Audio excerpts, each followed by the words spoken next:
일주일 전에 설악산 대청봉에 올라갔습니다. 갔다 오고 나서 지난 수요일까지 다리가 잘 풀리지 않아서 계단 내려갈 때 통증이 느껴질 정도로 많은 고생을 했습니다. 산에 올라가면서 정상이 보이기 전까지 그냥 돌아갈까? 이런 고민을 많이 했고요. 정상을 찍은 후에는 해가 지기 전에 내려가야 되는데 내려갈 수 있을까? 그런 염려로 가슴을 가득 채웠습니다. 그런데 정상 그 근처에서 이제 그 올라가는 길에 있는 그 주변에 있는 꽃을 딱 사진으로 찍으면서 굉장히 즐거워하는 75세 아주머니를 보았습니다. 저를 향해서 보세요. 너무 예쁘지 않나요? 와 하면서 감탄사를 막 연말하고 있었습니다. 그분은 이제 대청봉을 찍고 자기가 내려가야 되는 코스 반대편으로 내려와서 그 사진을 찍고 있었습니다. 힘들지 않느냐 했더니 대청봉을 넘어서 이쪽으로 내려와야만 볼 수 있는 꽃이 있기 때문에 이걸 보고 다시 돌아가겠다고 말했습니다. 그분을 보면서 산 자체를 좋아하며 산을 타는 것, 그것이 무엇인가 보게 되었습니다. 산을 좋아해서 산을 타는 것과 산에 가야 하기 때문에 산을 타는 것이 다르다, 그것을 느꼈습니다. 또 생각해 봅니다.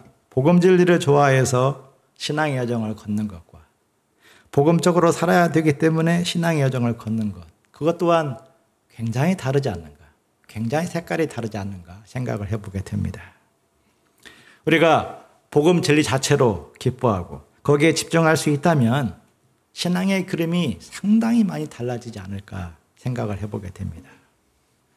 예수님 복음의 정상은 부활입니다.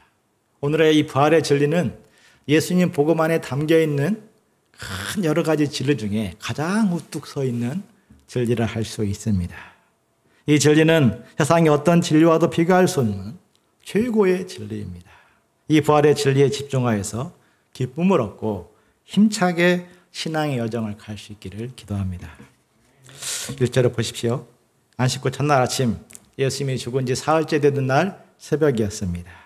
막달라 마리아가 예수님 시신의 향품을 발라드리고자 무덤으로 터벅터벅 걸어갔는데 무덤에 가보니까 돌이 옮겨져 있고 무덤은 비어져 있는 것이었습니다. 와! 예수님 말씀대로 부활하셨군요. 마리아에게 그런 기쁨이 임하였습니까? 아니었습니다. 그녀는 발을 동동 구르며 베드로와 요한에게 달려가서 외쳤습니다. 큰일 났어요. 예수님의 시체를 누군가 훔쳐갔어요. 막달라는 슬픈 마음으로 제자들에게 이 사실을 알렸습니다. 베드로와 다른 제자 요한이 막달라의 말을 듣고 막 달려갑니다. 처음에는 같이 출발했는데 점점 베드로가 지쳐지기 시작합니다. 예수님을 3번이나 부인했다는 자책감이 베드로의 발걸음을 무겁게 만들었는지 모릅니다. 결국 요한이 먼저 무덤에 도착했는데 또 요한은 무덤에 들어가지 않고 그냥 거기에 머뭇거리고 있습니다. 요한은 제자 중 유일하게 십자가 처형의 전 과정을 목격한 제자입니다. 십자가에서 절규했던, 고통했던, 그래서 죽으신 예수님, 그리고 그 앞에서 아무것도 할 수 없어 절망했던 기억들이 요한의 발걸음을 꽉 붙잡았는지 모릅니다. 그는 무덤에 겨우 머리만 집어넣고 세마포 놓인 것만 보았습니다. 결국 뒤늦게 도착한 베드로가 먼저 무덤으로 발을 들여놓고 나서야 요한도 따라 들어갈 수 있었습니다. 무덤에 들어가 보니까 세마포가 놓였고 또 머리를 쌌던 수건은 세마포와 함께 놓이지 않고 딴 곳에 딱 개켜 있는 것이었습니다. 지금 요한복음을 쓰고 있는 시점에서 보면 몇십 년 전 사건입니다. 그런데도 요한은 세마포 하나하나, 수건 하나하나 잊지 않고 생생히 기억하고 있습니다. 아니 결코 잊을 수 없었던 것입니다. 그만큼 부활의 현장은 베드로와 요한에게 충격적이었습니다. 저들은 빈 무덤을 보고 나서야 믿게 되었습니다. 하지만 아직 구약 성경이 예수님 부활을 예고했음을 알지 못했다고 했습니다. 즉 예수님의 부활은 우연히 발생한 사건이 아니라 반드시 일어나야만 하는 사건임을 알지 못했다는 것입니다. 하나님이 창세 때부터 준비해 오신 구원 역사의 완성임을 알지 못했습니다. 그로 인해 저들은 혼돈 속에 빠져버립니다. 세상 두려움과 기쁨, 의심과 희망이 뒤죽박죽 되어 복잡한 마음을 안고 집으로 돌아갑니다. 결국 막달라 마리아만 홀로 무덤에 남았습니다. 그녀는 무덤에 서서 울기 시작합니다. 끔찍하게 죽으신 예수님, 그리고 세상에 홀로 남겨진 자신을 생각하니 너무나 슬펐습니다. 그렇게 울고 또 울고 하염없이 울다가 불현듯 무덤을 들여다보았습니다. 그런데 이게 웬일입니까? 흰 옷 입은 두 천사가 예수님 시체 뉘었던 곳에 하나는 머리편에 하나는 발편에 앉아 있는 것이었습니다. 천사들이 마리아에게 말을 걸어왔습니다. 여자여, 어찌하여 우느냐? 사람들이 예수님 시신을 훔쳐갔는데 저는 어디 두었는지 알지도 못하고 있습니다. 어떻게 해요? 마리아가 이 말을 하고 돌이켜서 탁 보니 예수님의 서신 것을 보았습니다. 그러나 마리아는 여전히 예수님인 줄 알지 못했고 여전히 시신을 훔쳐간 것을 생각해서 울고 있었습니다. 이제 예수님이 마리아에게 물으셨습니다. 여자여, 어찌하여 울며 누구를 찾느냐? 천사와 예수님 반복해서 어찌하여 우느냐 이렇게 물으십니다. 어찌하여 우느냐? 이는 슬퍼하는 이유를 몰라서 묻는 것이 아닙니다. 이제 울어야 될 이유가 사라졌는데도 어찌하여 울고 있느냐? 이 말씀입니다. 죽으면 끝이다 생각에 사로잡히면 세상은 허무하고 슬픔의 현장이 되어버립니다. 헌신적으로 수고한 신앙일수록 슬픈 신앙생활이 되어버릴 수 있습니다. 불신자들보다도 더 깊은 어둠이나 우울감에 빠질 수도 있습니다. 믿는 자들은 가치 있는 삶을 살고자 몸부림을 치지만 세상은 그 반대의 가치를 향해서 움직이기 때문입니다. 세상은 정욕과 욕심을 쫓아서 마음껏 달려가는데 우리 믿는 자들은 자기 부인 자기 십자가를 지고 무겁게 달려야 합니다. 그렇다고 내면적으로 성장하고 있는 모습이 잘 보이지 않습니다. 우리가 신앙 성장의 수치를 기계로 탁 측량할 수 있으면 지금 신앙의 레벨이 70입니다. 1년 전에는 65였는데 5 성장했구나. 이렇게 느껴질 수 있으면 참 좋은데 그 신앙 성장의 모습들이 잘 느껴지지가 않습니다.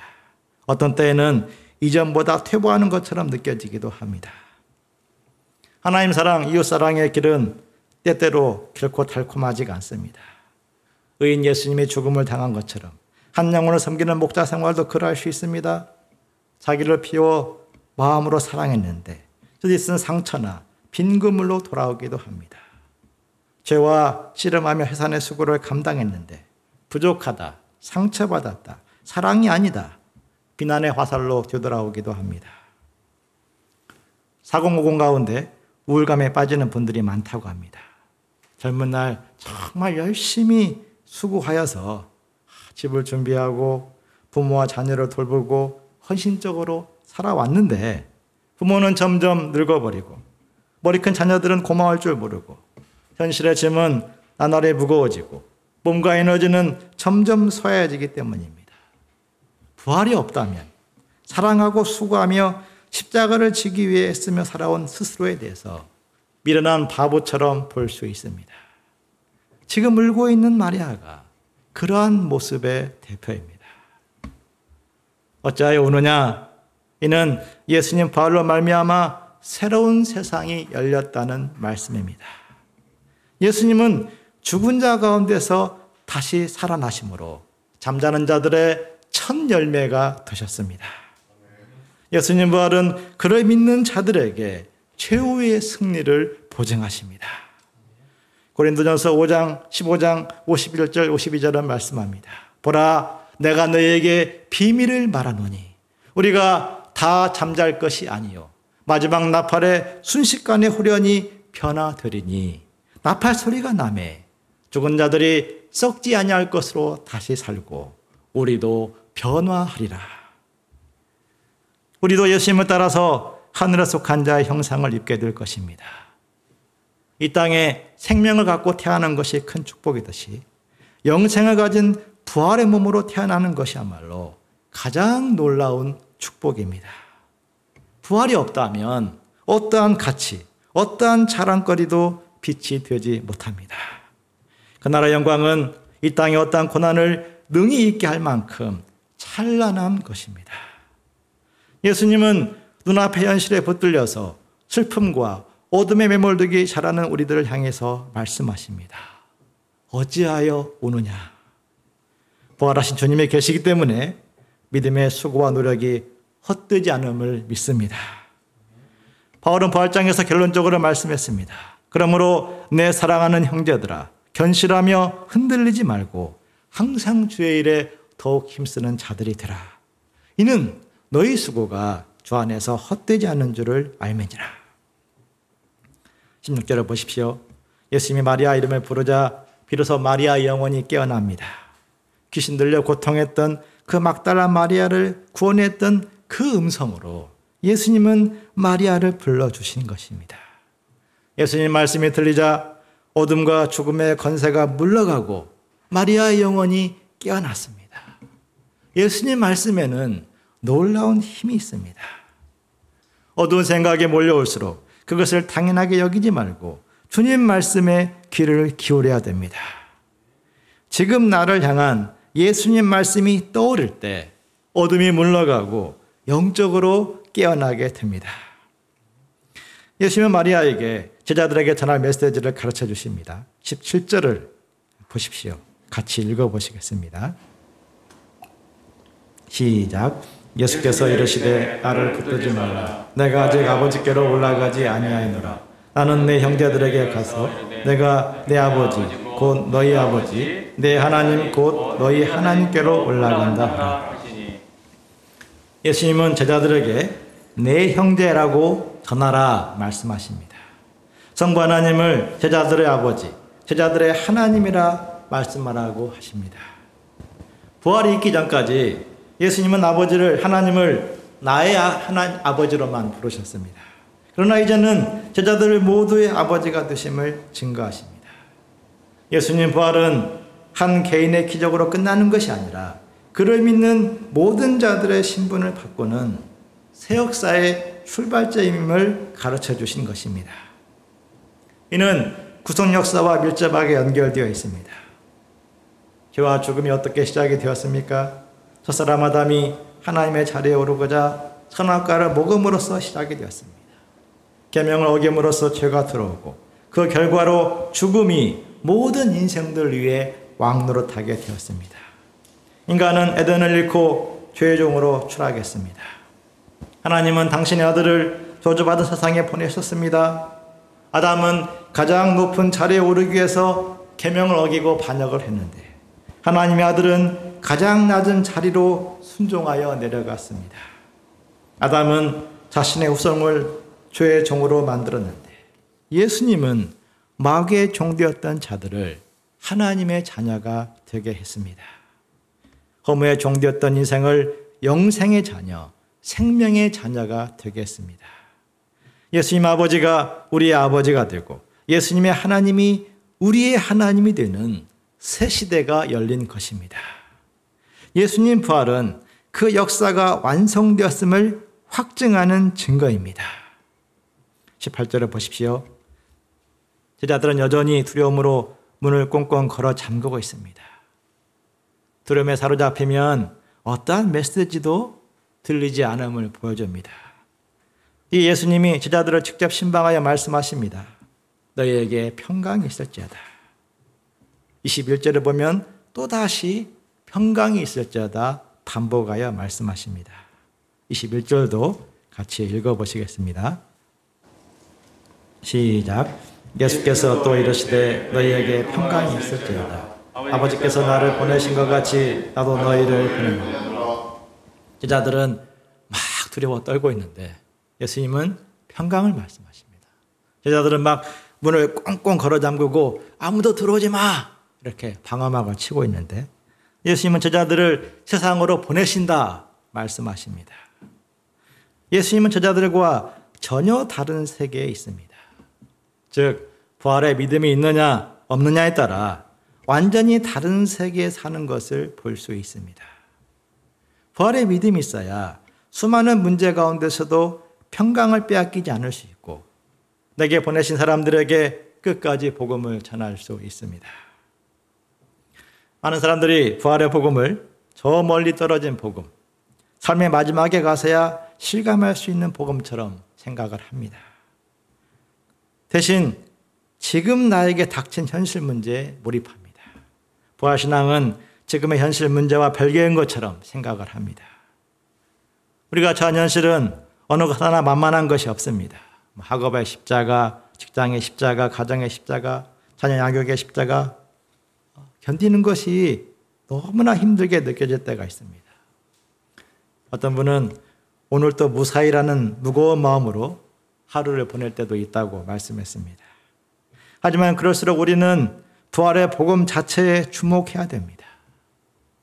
산 자체에 주목하는 사람이 산에 오르는 기쁨을 누리며 그 열정이 훨씬 가벼워지듯이 부활의 복음 자체에 주목하는 사람이 신앙의 여정을 기쁨으로 감당하며 평강을 누립니다.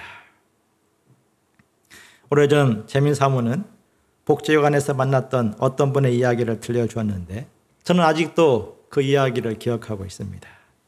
그는 엔터테인먼트 회사에서 가수를 꿈꾸는 청년이었는데 사고로 뇌 반쪽을 손상당했고 커다란 사고가 예수님을 영접하는 계기가 되었습니다. 놀랍게도 그는 재민 사모에게 사고 이전으로 되돌아가고 싶지 않다라고 말했습니다. 이는 예수님 없이 살던 그때 그 시절 자신은 쓰레기처럼 살았기 때문이라고 말했습니다. 저는 그가 사고 이전 어떠한 행실을 살았는지 모릅니다. 하지만 몸이 불편하지 않았던 시절보다도 몸이 불편한 지금이 행복하다 말할 수 있다는 그의 고백이 놀라웠습니다. 지금이 행복하다 말할 수 있는 것, 예수님은 위대한 스승 정도가 아니라 부활의 주님이심을 믿기 때문입니다. 우리는 현실의 짐들을 해결하는 거기에만 올인할 것이 아닙니다. 부활하신 주님, 그 부활의 복음에 주목함으로써 참된 위로와 소망을 덧입고자 노력해야 됩니다. 나 같은 자를 자녀 삼아주시고 영생을 주신 하나님을 바라봄으로써 평강을 얻고 이 땅을 살아갈 수 있는 참된 용기를 얻어야 됩니다. 그리고 세상을 향해서 보냄받은 자로 나가야 됩니다. 우리는 가족을 향해서, 친구를 향해서, 양들을 향해서 가정과 학교와 직장으로 보냄받은 사람들입니다. 주님은 우리를 통해서 그들에게 보내어서 죄사함을 주시고 영생을 주기를 원하십니다. 나는 부활의 주님을 대신하여서 생명 구원 대사로 보냄받은 사람입니다. 우리에게 이 믿음을 주시기를 기도합니다. 물론 이는 우리 각 사람의 힘으로만 되는 것이 아닙니다. 22절을 보십시오. 예수님은 성령을 보내어 주십니다. 성령은 부활의 증인들에게 때마다 도움의 손길을 주시고 지혜를 주시고 감동을 주십니다. 성령이 함께 하시기에 평범한 자들이 세상을 향해서 예수님을 증거할 수 있는 것입니다. 우리는 지난 여름 수양회에서 4명의 믿음의 인물 심포지엄을 들었습니다. 4사람의 공통된 특징이 무엇입니까? 여러 가지가 있겠지만 저는 성령의 인도하심을 따라가는 사람들이었다라고 정의하고 싶습니다. 이태석 신부는 원래 나는 이런 사람이 아니었는데 아프리카에 있다 보니 찬물 하나에도 감사하는 작은 것들에 감사하는 마음을 깨닫게 되었다 고백했습니다. 성령께서 그에게 주신 은혜 또 내적인 힘이라 생각을 합니다. 사라베리 선교사는 남장로교 선교사로 당시 오지와도 같은 한국의 파송을 받았는데 순간순간 성령의 인도하심을 따라가다 보니 정해진 틀을 뛰어넘어서 UBF 학생 복음에 필요한 것들을 공급받게 되었다고 고백했습니다. 사도 바울 또 안희숙 사모 두말할 필요가 없습니다. 우리가 자기 경험이나 이성이나 또 자기 능력을 따져보면 우리는 보냄받은 자로서 살 수가 없습니다.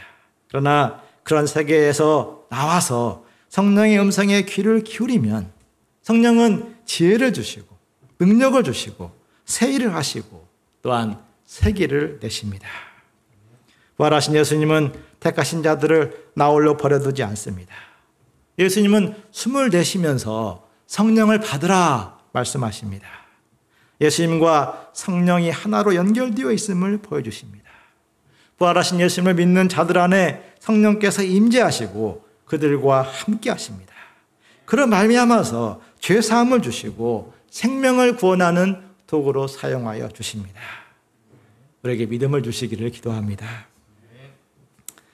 24절 25절을 보십시오. 이 중요한 자리에 도마가 빠졌습니다. 개인 플레이 하다가 꼭 있어야 할 자리에 빠진 도마. 겸손히 영접하기보다도 분위기 깨는 말을 했습니다. 내가 그 손의 못자국을 보며 내 손가락을 그 못자국에 넣어보지 않고는 믿지 않겠다. 내가 체험하지 않는 것은 믿을 수 없다. 지극히 자기중심적인 교만한 생각입니다. 26절을 보십시오. 일주일 후에 예수님은 그런 도마를 위해서 찾아오십니다. 예수님은 도마를 심판의 도마 위에 올려놓고 정죄할 수 있습니다. 꼭 그렇게 부정적인 말을 해야 했었어? 동료들의 말이 그렇게 우스워? 이렇게 막 책망할 수도 있는데 예수님은 도마에게도 평강을 선포하십니다. 평강이 있을지어다. 예수님은 그를 믿는 모든 자들이 평강을 누리기를 원하십니다. 그리고 말씀하십니다. 내 손가락을 이리 내밀어 내 손을 포고 내 손을 내밀어 내 옆구리에 넣어보라. 그리하여 믿음 없는 자가 되지 말고 믿는 자가 되라. 예수님은 믿는 자가 되기를 간절히 원하십니다. 그 부정적인 말하는 도마도 이런 체험을 통해서라도 믿는 자가 되기를 원하시는 것이 우리 주님의 마음입니다. 믿음이 없으면 죄와 죽음의 세력에 갇혀버리게 되고 진리의 길을 갈 수 있는 용기를 잃어버리게 됩니다. 믿음이 있어야만 은혜와 진리를 얻게 되고 생명을 구원하는 목자로 살 수 있습니다. 도마는 예수님의 특별한 사랑에 감동을 받고 예수님 앞에 무릎을 꿇고 고백을 합니다. 28절을 같이 읽겠습니다. 시작. 도마가 대답하여 이르되 나의 주님이시요 나의 하나님이십니다. 아마 도마는 정말 감격하여 외쳤을 것입니다. 나의 주님이시요 나의 하나님이십니다. 도마의 고백은 요한복음에 기록된 최고의 고백입니다. 요한복음 1장 1절이 어떻게 시작이 됩니까? 태초에 말씀이 계시니라 이 말씀이 하나님과 함께 계셨으니 이 말씀이 곧 하나님이시니라. 이렇게 선언으로 시작이 되는데 이 말씀이 도마의 고백으로 완성이 됩니다. 베드로는 영생의 말씀이 예수님께 있다고 고백했습니다. 다른 제자들은 하나님의 거룩한 자로 고백했습니다. 마르다는 나사로를 살리신 예수님을 하나님의 아들 그리스도로 고백했습니다. 그런데 도마는 예수님을 하나님으로 고백했으니 가장 완성된 고백이라 말할 수 있습니다. 그런데 예수님은 이 도마의 고백으로 끝내지 아니하시고 한 가지 줄을 다십니다. 29절을 같이 읽어보시겠습니다. 시작.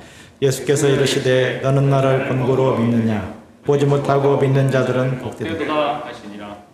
보지 못하고 믿는 자들은 왜 복됩니까?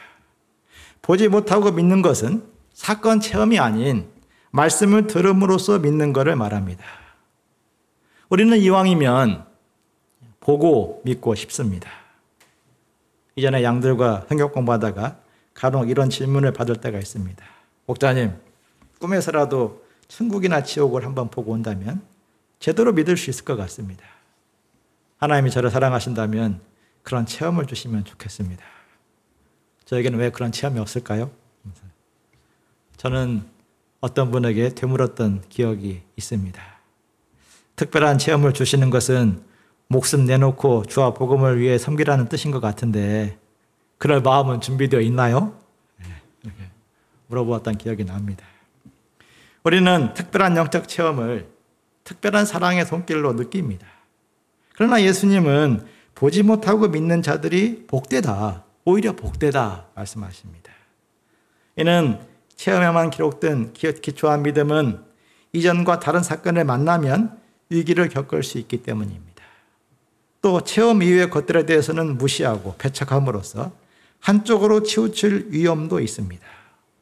반면 말씀을 통한 믿음은 상황과 사건에 흔들리지 않습니다. 또한 다양한 말씀을 통해서 예수님에 대한 믿음을 더욱 다양하고 풍성히 가질 수 있습니다. 요한이 요한복음을 쓰면서 오래전 도마 이야기를 굳이 떠올린 이유가 무엇이겠습니까? 요한복음을 쓸 당시 예수님을 직접 목격한 사람들은 대부분 세상을 떠났고 요한만 남았습니다. 아마 신앙의 2세, 3세들은 직접 예수님을 경험하지 못했고 말씀으로만 듣고 믿은 사람들일 것입니다. 그래서 그들은 요한을 향해서 당신들은 예수님을 경험했기에 믿을 수 있었지만 우리는 보지도 못했는데 어떻게 동일한 믿음을 가질 수 있겠습니까? 반문할 수 있었습니다. 오늘날 우리에게도 비슷한 문제가 있습니다. 1세대는 스스로 체험하고 스스로 결단하고 스스로 복음 역사의 주역이 되었지만 2세대는 어릴 적부터 들은 바 말씀으로 인해서 신앙이 주어졌습니다. 그로 인해 2세대들은 1세대들을 부러워할 수도 있는데 예수님은 보지 못하고 믿을 수 있는 사람들이 복되다 말씀하십니다. 보지 못하고 믿는 신앙, 즉 말씀을 따라가는 신앙의 풍성함을 말씀하신 것입니다. 실제로 요한복음을 보면 보는 것 자체가 믿음을 주지 않는다는 것을 반복적으로 증거합니다. 오병이어 사건이나 소경으로 태어난 사람이 눈을 뜬 사건이나 나사로가 살아난 사건의 현장이 그것을 증거합니다. 바리새인들은 놀라운 기적을 보고도 예수님을 믿기는커녕 예수님을 공격합니다. 죽입니다. 어떤 이들은 기적을 보고는 열렬히 환호했다가 또 다른 기적을 보여주지 않자 배척하고 뒤돌아섰습니다. 이는 근본적으로 자기들의 원하는 것을 보여주어야만 믿고자 했기 때문이며 예수님 말씀을 들으려고 하지 않았기 때문입니다. 반면 말씀을 들음으로써 믿는 자들은 날이 갈수록 성장했습니다. 예수님의 12제자가 그러합니다. 그들이 수많은 기적을 체험했지만 그들이 믿음을 갖게 된 근본은 그 본 사건의 체험보다도 예수님 말씀을 믿었기 때문입니다. 우리가 복된 신앙생활을 하기 원한다면 말씀 자체에 주목하고 복음 진리 자체에 주목해야 됩니다. 산을 사랑하면 산으로부터 기쁨을 얻듯이 복음 진리를 소중히 여기고 거기에서 믿음을 얻는 사람은 놀라운 기쁨을 얻습니다. 세상을 이길 수 있는 힘을 얻고 용기를 얻고 삶의 지혜를 얻습니다. 말씀대로 믿고 말씀대로 따라가는 사람이 시냇가에 심은 나무처럼 마르지 아니하고 시절을 쫓아 과실을 맺습니다. 부활을 증거하는 말씀을 따라서 예수님을 믿음으로써 영생을 얻고 하늘로부터 오는 모든 축복을 누리는 자들이 되기를 기도합니다.